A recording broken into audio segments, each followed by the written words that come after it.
Then the orb waited for the woodcarver.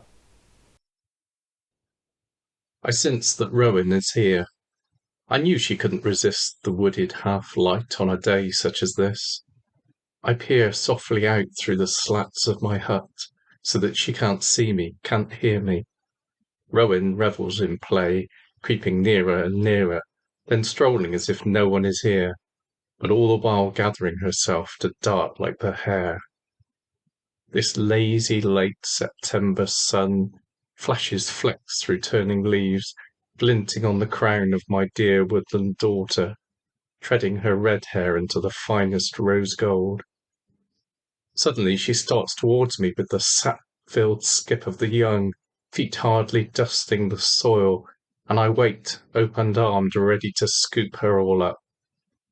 There's a scarlet flash. The noise of the woodman have rerouted her path. Anger grains on my skin. For a while there had only been Rowan and me, but now it all comes back on the breeze. The forest echoes with the clonk of every axe strike, and the grunt of the man as he pulls back his swing. They are felling another proud ash. I can hear from the pain of its bark as its fissures are split. Time upon time, the blade finds its mark, and I can feel the outbleeding of sap dripping down upon its carpet of leaves. I am no self-deceiver in these forest transactions. I too carve out and sell to root myself here. But I nurture the trees, cut them low, so in turn they'll grow strong, coppice the willow, the alder, the beech, rescue the fallen twigs from the briar, search through the boughs, release the overhanging bent branches, and bundle up the underbrush for my fire. These loggers, wood robbers, they don't mind what they take, trampling down the saplings, choking down the entrance to animal holes, cutting off the dormouse, the shrew, and the vole, overturning the warbler's nests, and burning out the hedgehog in his wood-pyre rest. They care not how long the wood has grown strong, the shade it's provided all summer long, or whether they take the last in the line of chestnut, sycamore, alder, or lime. It's grab what you can at wood harvest time, and scar-cut your trails through the trees as you leave. The ash must be nearly axed through. Another thought sends a slap-clap of the wings and the outraged screech of the jay as she flees. All stopped. They'll be checking directions, predicting trees fall. I recall when they planned it out wrong, heard the shouts, heard the crack, the running, the stumble and fall, then the last scream as the timbered centuries came crashing down on his back. At least they'll be kept busy with their topping and stripping, their splitting and sawing, before they're ready to haul their spoils on the path past my door. I have time to make Rowan a spoon, something fancy with an ornate turned handle, of undulating grain and contrasting hues, for stirring her herbs and ladling her stew. I read through my collection, select out some lime, pare off the pale brown ridges of bark, exposing its yellow-white flesh underneath. I cleave with my mallet, seeking out its heartwood, the hardwood, though it still appears in the green. I know when it's ripe and ready to carve. With a rough measured spoonful of wood, I straddle my bench, secure the lime in its head, and draw back the knife holds towards my chest. Whip, for whip. The cream shards curl their way spiralling until the outline is tapered and squared. Now on the lathe I put my foot to the treadle, push down and let off, push down and let off, watching the wood rotate on the pin, forward and back, building up the rhythm of tension and lapse. Then when foot starts to pick up the pace, I cut in on the downstroke and retract on the out. The chisel soon purrs to the touch of the wood, and the lathe showers out the shavings in flurries like snow, as rough furrowed grooves turn into the smooth. It's easy to lose myself in this crib-rocking flow, in the sha and the hum, the thra and the strum, in the push and the breath, the thrust and the rest. lost in the same rhythm that once turned rowan to flesh. The motion is broken by the shouting and gruffling from outside my door. I step up from my lathe and waft the wood waste away. Here they come. They've finished their logging. Ale froths their beards and totters their walking. They're hot and they stink, and I know what they think. I could stay inside and wait for their chance, but I'll go out and face them, give them the game that they seek. So where's that daughter of yours? Their bolder one shouts. One other tells him to quit, but most laugh him along. She was here a while. You must have just missed her, I reply, an open smile on my lips. That starts their heads laughing and shaking, but I ignore them, as I usually do.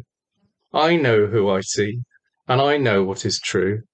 I'm aware they continue to joke, try to poke for more of a reaction, but my mind is off on another trail.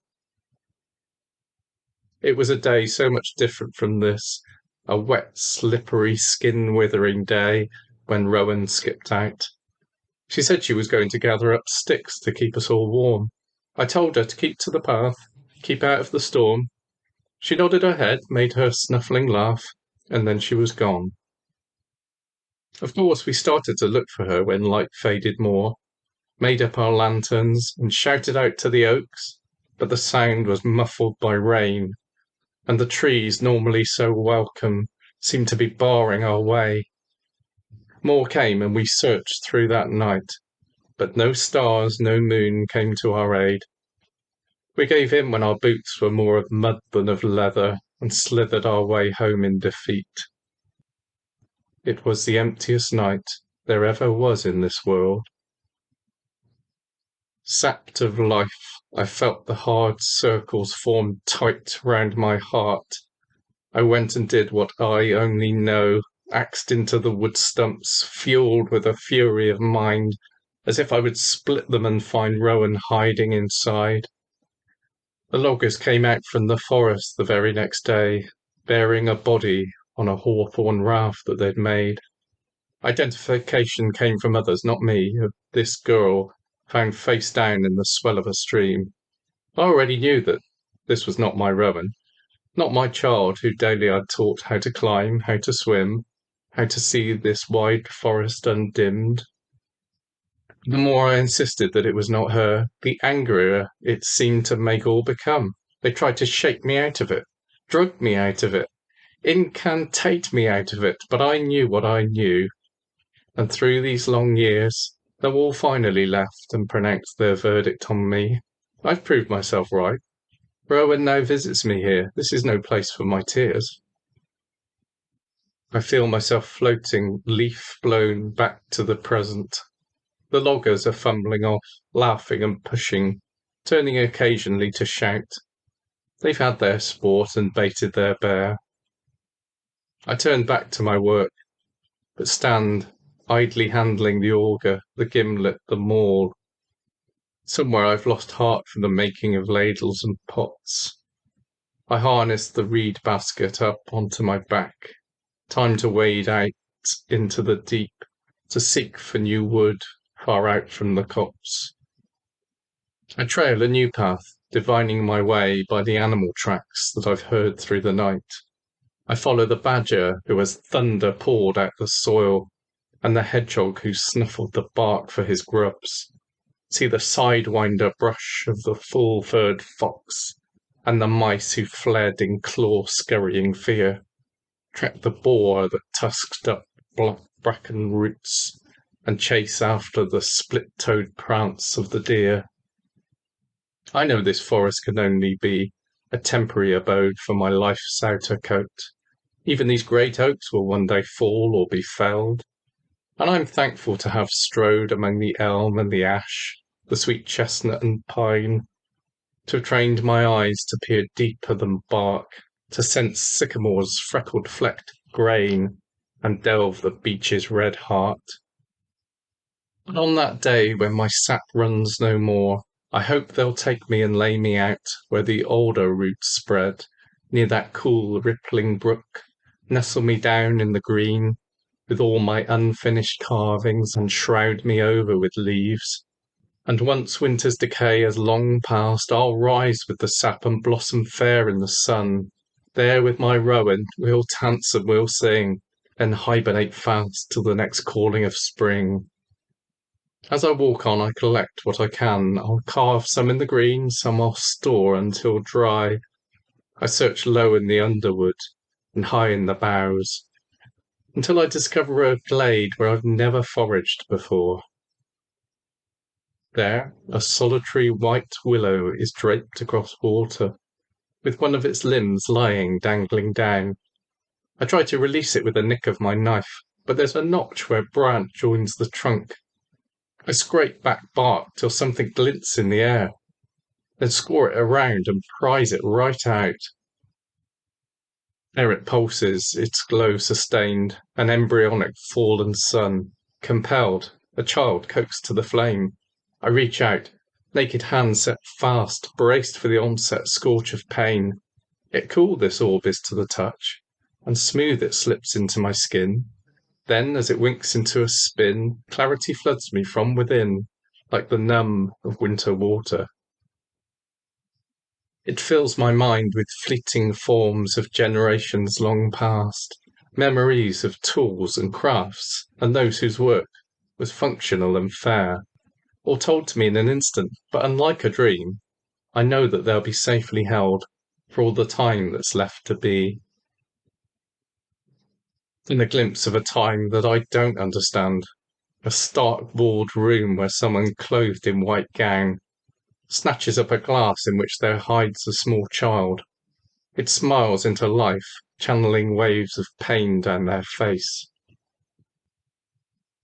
I clasp close the orb, hear its rage and its roar, calling to the grief rising in me, swelling my core, till all the tears which I've stored to keep rowing with me are finally let go and pour out into the stream. Then as I lay panting, my back to the willow, a red-headed woman appears through the trees. She smiles and waves me a fond farewell, and wanders off into the night.